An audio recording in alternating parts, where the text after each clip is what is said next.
बहुत समय पहले की बात है। मुल्तान का रहने वाला एक ब्राह्मण उत्तर भारत में आकर बस गया। जिस घर में वो रहता था उसकी ऊपरी मंजिल में कोई मुग़ल दरबारी रहता था। प्रायः नित्य ऐसा संयोग बन जाता कि जिस समय ब्राह्मण नीचे गीत गोविंद के पद गाया करता, उसी समय मुग़ल ऊपर से उतरकर दरबार को जाया करता था। ब्राह्मण के मधुर स्वर तथा गीत गोविंद की ललित आभा से आकृष्ट होकर वह सीढ़ियों में ही कुछ देर रुककर सुना करता था। जब ब्राह्मण को इस बात का पता चला तो उसने उस मुग़ल से कहा कि सरकार, आप इन पदों को सुनते हैं पर कुछ समझ में भी आता है? मुग़ल, समझ में तो एक लफ्ज़ भी नहीं आता, पर न जाने क्यों उन्हें सुनकर मेरा दिल गिरफ्त हो जाता है। तबीयत होती है कि खड़े खड़े इन्हें ही सुनता रहूं। आखिर किस किताब में से आप इन्हें गाया करते हैं? ब्राह्मण ने कहा, सरकार, गीत गोविंद के पद हैं। यदि आप पढ़ना चाहें तो मैं आपको पढ़ा दूंगा।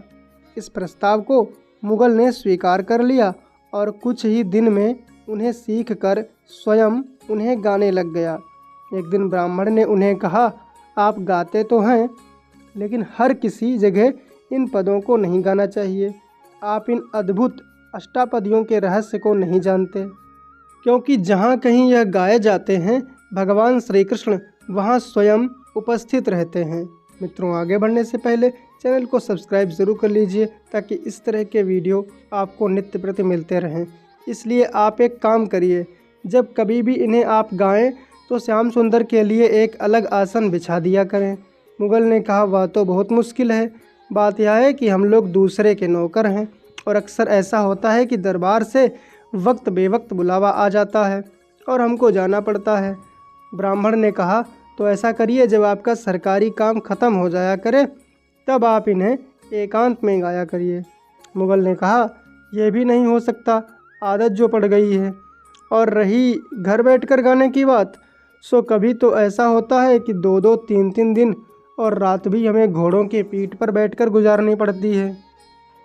ब्राह्मण ने कहा, अच्छा, तो फिर ऐसा किया जा सकता है कि घोड़े की जीन के आगे एक बिछौना श्याम सुंदर के विराजने के लिए बिछा लिया करें और यह भावना मन में रख ले कि आपके पद सुनने के लिए श्याम सुंदर वहां आकर बैठे हुए हैं।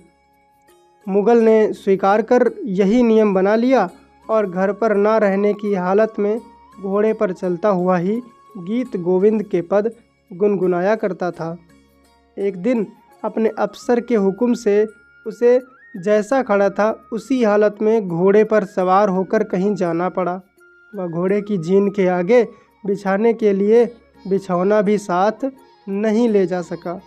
रास्ते में चलते चलते वो आदत के अनुसार पदों का गायन करने लगा।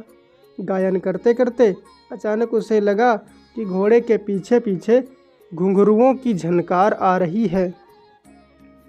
पहले तो वो समझा कि वहम हुआ है, लेकिन जब उस झंकार में लय का आभास हुआ तो घोड़ा रोक लिया और उतरकर पीछे की ओर देखने लगा। तत्क्षण श्याम सुंदर ने प्रकट होकर पूछा, सरदार, आप घोड़े से क्यों उतर पड़े और आपने इतना सुंदर गायन बीच में ही क्यों बंद कर दिया? मुग़ल तो हक्का बक्का होकर सामने खड़ा देखता ही रह गया। भगवान की रूप माधुर्य को देखकर वह इतना भाव विह्वल हो गया कि मुंह से आवाज़ ही नहीं निकलती थी। आखिर बोला, आप संसार के मालिक होकर भी मुझ मुग़ल के घोड़े के पीछे पीछे क्यों भाग रहे थे?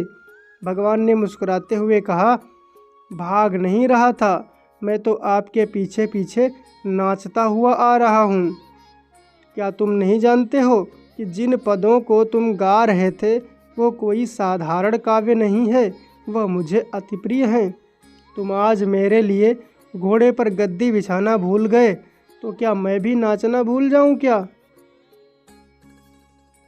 मुग़ल को अब मालूम हुआ कि मुझसे अब कितना भारी अपराध बन गया है।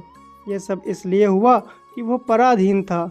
दूसरे दिन प्रातः ही उसने नौकरी से त्याग पत्र दे दिया और वैराग्य लेकर श्याम सुंदर के भजन में लग गया। यही मुग़ल भक्त बाद में प्रभु कृपा से मीर माधव नाम से विख्यात हुए। जय श्री राम, जय श्री कृष्ण। सच ही कहा गया है कि जिसका मन भगवान में लग जाता है फिर वो और कुछ नहीं कर पाता।